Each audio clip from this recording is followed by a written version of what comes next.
Bien, la función cuadrática tiene la característica de que la y o la f de x, ¿por qué se llama f de x? Porque es una función que siempre va a ir tomando distintos valores de x, por eso la x es la variable, y con esos valores de x obtenemos la función o obtenemos el y, ¿no es cierto?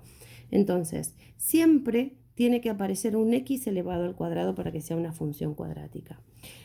Generalmente tiene tres términos, un a, cualquier número que multiplica un x cuadrado, un b que multiplica un x y un c. Acá puede haber sumas o restas en el medio, ¿sí? Para que sea función cuadrática, sí o sí dijimos tiene que tener el término que vamos a llamar término cuadrático. Puede ser que falte este número, que esté solito, que se llama término independiente, porque no depende de ninguna x. Puede ser que falte ese c. Puede ser que falte este término, que es como la x está elevado a la 1, es lo que llamamos término lineal. Pero lo que no puede pasar es que no falte el término cuadrático, si no dejaría de ser una función cuadrática.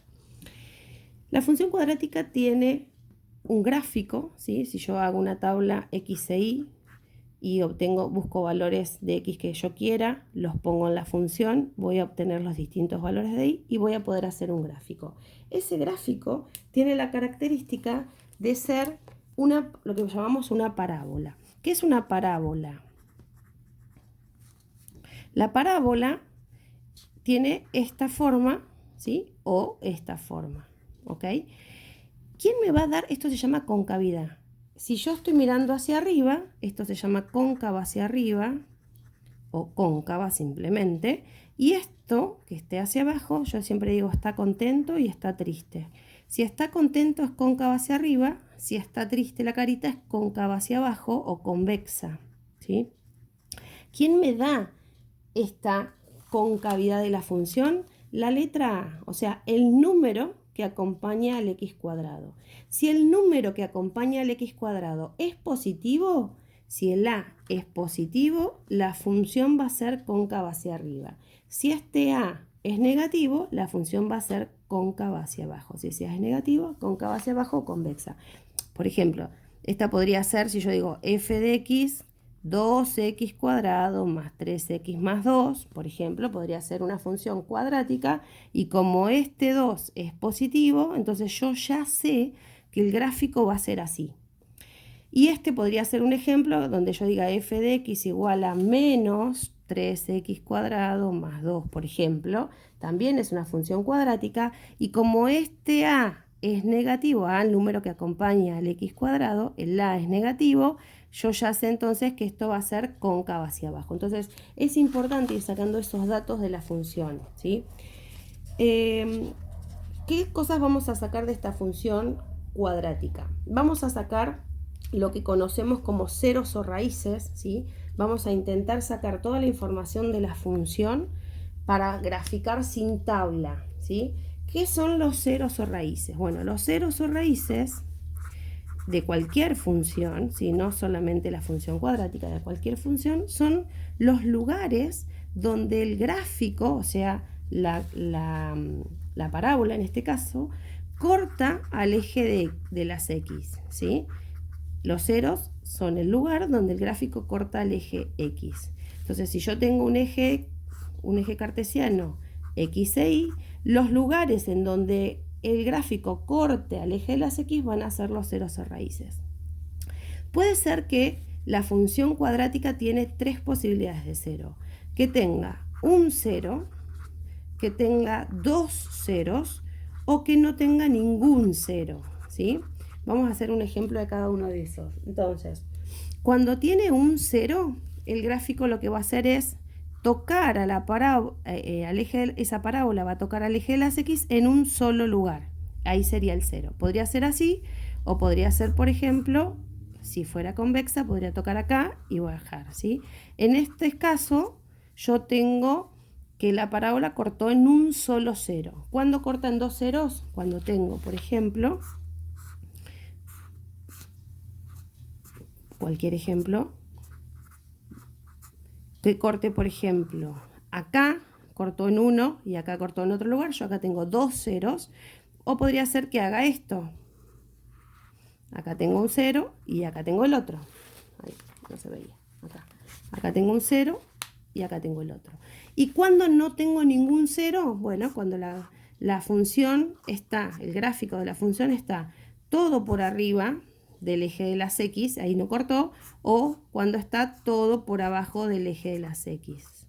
¿Sí? Acá, en este caso y en este caso, no hay ningún 0. ¿Sí? ¿Se entiende hasta ahí? Ok. ¿Cómo vamos a calcular los ceros o raíces? Hay una fórmula, ¿sí?, que se aplica cuando yo tengo los tres términos, que es la fórmula de Bhaskara. Si ya la vieron, la vamos a aplicar para calcular los tres ceros.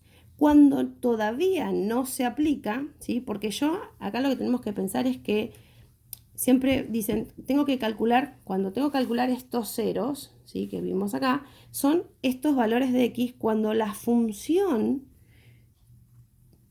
vale 0. Es decir, para que esto pase, yo miro acá, por ejemplo, este podría ser que acá la X vale menos 2 y acá la X vale 2, ¿sí? Acá la X vale, por ejemplo, 3, acá vale 2, ¿sí? Tiene distintos valores la X, pero lo que tenemos que ver que en este caso, quien vale 0 es la altura, es la Y. Entonces, ¿cómo hacemos para calcular estos ceros? Tenemos que agarrar la ecuación e igualarla a 0. Entonces, lo primero que yo voy a hacer es, a esta ecuación que yo tengo, la voy a igualar a 0, ¿sí? Si yo tengo simplemente dos términos y este término independiente, yo puedo calcular esos ceros sin hacer Bhaskara. Si yo tengo el término cuadrático y el término independiente y no tengo este término lineal, lo puedo hacer despejando, ¿sí? Pero si tengo los tres términos, tenemos que aplicar Bhaskara. Por ejemplo, si yo tengo 2x cuadrado más, vamos a hacer menos 3 igual a 0, ¿sí?, yo podría calcular, yo acá tengo el término cuadrático, o sea que es una función cuadrática, y tengo el término independiente. ¿Qué haría? Pasaría este 3 que está restando para el otro lado, ¿sí?, pasa sumando, de este lado me queda el 2x, y este 2 que está multiplicando se va para el otro lado dividiendo, ¿sí? Y esta potencia cuadrada que está de este lado pasaría como raíz cuadrada del 3 medios que yo tengo de este lado, ¿sí? Que esto nos va a dar un número con coma. Yo ahí lo que hice fue despejar, porque en este caso yo tengo el término cuadrático y tengo el término independiente, ¿sí? Cuando pasa esto, yo puedo hacer directamente, siempre igual a 0 para calcular las raíces, y lo despejo directamente. ¿Qué pasa si, por ejemplo, en lugar de tener el término independiente y el término lineal, vamos a hacer otro ejemplo, tengo los dos términos que tienen las X? Por ejemplo, tengo X al cuadrado menos X igual a 0, ¿sí?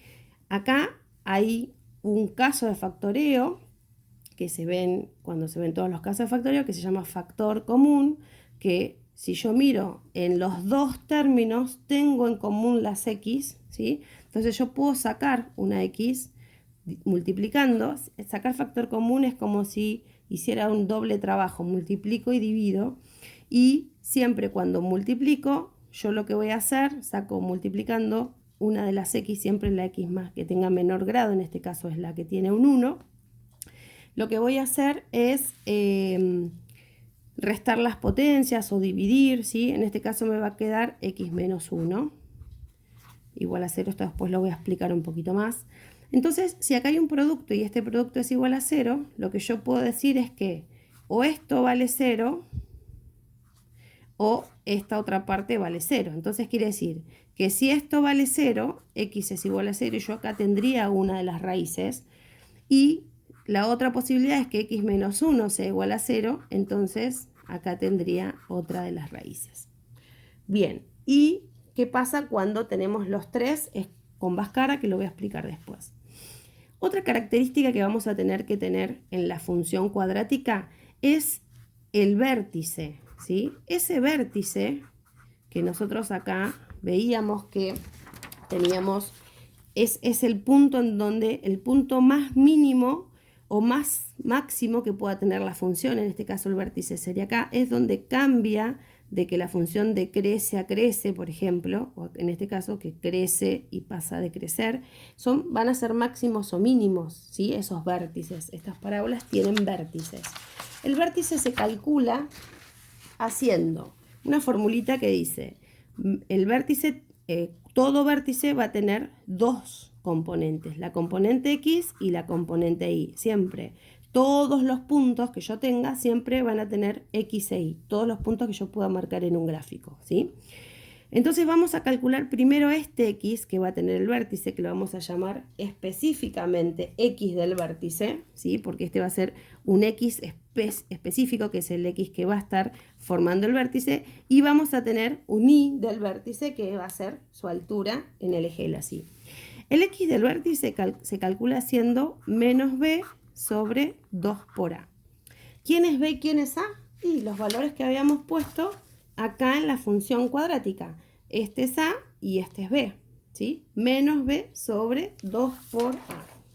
Una vez que tenemos este valor del X del vértice, vamos a agarrar nuestra función, ¿sí? La que hicimos inicialmente, esta, y vamos a poner ahora Y del vértice. Entonces, donde antes decía A por X al cuadrado más B por X más C, ¿a quién voy a poner ahora? Y yo, como calculé este X del vértice, este X ahora va a ser este X del vértice. Entonces, estos valores que yo tengo acá son los que voy a reemplazar por el X del vértice que teníamos acá. Y ahí voy a tener un punto que se va a llamar vértice, justamente. Ese vértice va a ser entonces o la parte más baja, ¿sí?, de la parábola, o la parte más alta de la parábola, ¿sí? Esto X, esto Y, siempre se le pone los X e Y a los ejes. ¿Qué va a pasar? Hay una característica importante que nosotros tenemos que tener en cuenta con las parábolas. Cuando encontremos el X del vértice y el Y del vértice, o sea, cuando encontremos el vértice, que es ese vértice va a pasar por lo que se llama eje de simetría, ¿sí?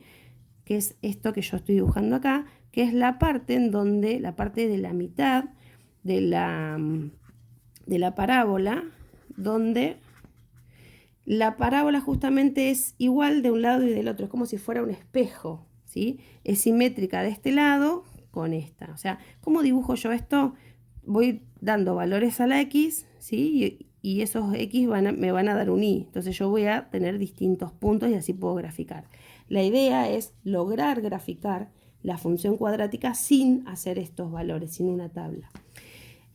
Algo importante que tenemos que tener en cuenta. Cuando yo encuentro ese eje de simetría, si yo en este caso no hay ceros, ¿sí? Porque la función no cortó al eje de las X, pero en este caso sí. Y lo que tenemos que ver cuando nosotros vamos graficando esto es que este eje de simetría justamente me queda en la mitad de los dos ceros, si es que tiene dos ceros. Si no tiene ceros, obviamente no va a quedar en la mitad de nada, y si tiene un cero solo, tampoco va a quedar en la mitad de nada.